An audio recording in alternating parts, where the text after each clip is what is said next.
आज हम बात करेंगे उस भाजी की जो जंगलों में मिलती है, खेतों में मिलते हैं और आदिवासी वर्ग के लोग उसे ढूँढ कर लाते हैं और बड़े चाव के साथ खाते हैं। आखिर वो कौन-सी भाजी होती हैं, किस सीज़न में होती हैं और उसके क्या फ़ायदे होते हैं और कैसे आदिवासी वर्ग के लोग उसे पहचानते हैं?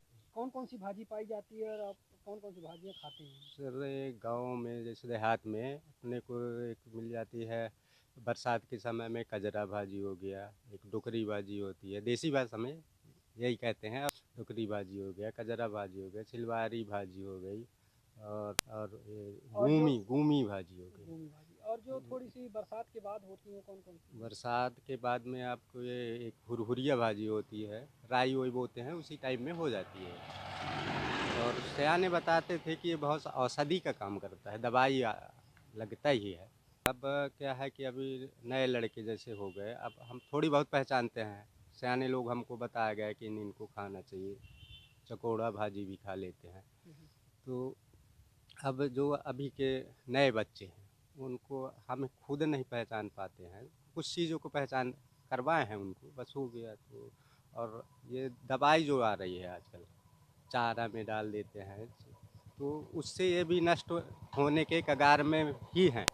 और जब वो सीज़न में हर कोई इन भाजियों का इस्तेमाल करता है। जी हाँ, आप जैसे ग्रामीण और आदिवासियों का ये तो मुख्य भोजन में वही है। तो देखा आपने इतनी सारी भाजियाँ हैं जो आदिवासी वर्ग के लोग ढूँढ कर लाते हैं। इतने नाम तो आप भी ना सुने होंगे, हम भी नहीं सुने थे। जब हम आदिवासियों की बात करते हैं तो कई बार हम ये भूल जाते हैं कि आदिवासियों के पास इतना जो प्रचुर ज्ञान है प्रकृति का, क्योंकि वो प्रकृति के सानिध्य में रहते थे। अपने यहाँ शहडोल ज़िले का 40% क्षेत्रफल आज भी वन आच्छादित है। तो जंगलों में और जो खेती किसानी थी वो भी उनकी प्रकृति पर ही निर्भर थी। और समय के साथ में ये कोई ऐसा ज्ञान एक दिन का नहीं है, ये परंपरा से पीढ़ियों से मिला हुआ ज्ञान था और प्रकृति की दी हुई चीज़ें ही वो उनका आहार थी। तो आप सिर्फ भाजियों की बात कर रहे हैं, भाजियाँ तो इतनी तरह की थी।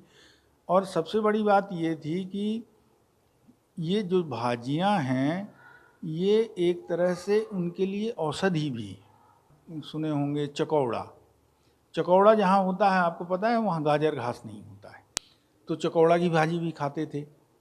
आपको एक मैं बताऊँ, धान के खेत में कजरा होता था, कजरा भाजी खाते थे। इतनी पौष्टिक और वो लेबर बताते थे। कभी कभी जैसे हम लोग गांव में जाते थे, ये श्रमिक आदिवासी ये सब बताते थे, ये इसको खा एज हम हमें भी पता नहीं होता था। कई बार हम ये कहते थे ये पेड़ क्यों छोड़ दिया, तो कहते थे साहब ये भाजी के, और उसके ही लालच में वो आते थे। पत्थर चटा, मुनगा, मुनगा की तो आजकल मान लीजिए बहुत बात हो रही है। किसान ये जो कुछ भी खाते थे उनको बिना मोल प्रकृति द्वारा प्रकृति प्रदत्त उपहार था, उससे उनकी सभी ज़रूरतें पूरी होती थी। उनका मिनरल, विटामिन्स और कैलोरीज, प्रोटीन। लेकिन समय बदला, हम लोग आधुनिकता की ओर गए, हम लोग केमिकल खेती में गए।